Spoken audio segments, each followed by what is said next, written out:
So considering some of the key challenges of the 21st century, there's food scarcity, energy scarcity, climate change, the list goes on.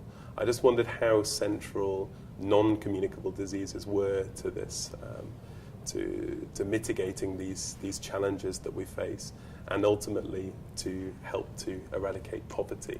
What would your message be there? I mean, it's a known fact that even in Maldives, NCDs is 79% of our death. And it's for countries like us, maybe developing countries, we don't have even the means to actually get the treatment for most of the diseases. Like cancer, we have to either go to India or Sri Lanka, and which costs a lot of money. So which is also having an economic, impact on the people. So what I believe is that they are all really interconnected, interlinked. So when we go to the people and we give the message saying like, when you live healthy, all this can be avoided in the future, that's when they start thinking.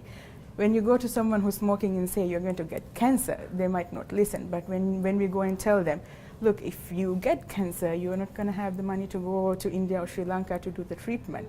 And if you're not aware of other changes around you, environment and all that, you're going to face these problems in the future. That's when they start listening.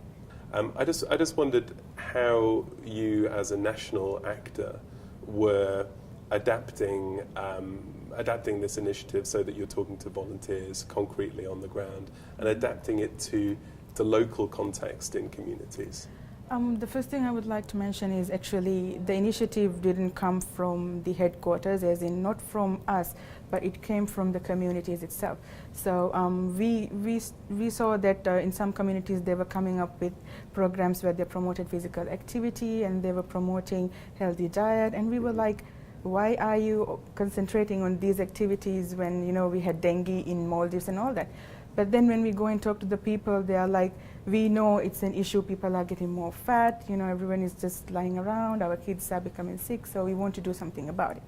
So I believe, in that sense, that's how we actually realized that there's a need in the community. So from that point onwards, I was very keen to know whether the Federation was actually going ahead with anything like this, and then I was aware of the promotion of 4 healthy habits. And then with that, I believe it's very simple, 4 messages, and then we give it to the community so that I think it's more of the person itself digesting or evaluating the person oneself, not rather than pointing fingers at the others. So it's you do an evaluation of yourself, and you identify, okay, do I have these 4 habits? If so, okay, I'm at risk. So then again, it's up to you to actually give it up. So I would say it's something that's going to work really well in communities, because until and unless you agree that you have these bad habits and these are bad habits, it's not going to stop, because we can't force someone to change their behavior just by giving lectures and all that. So.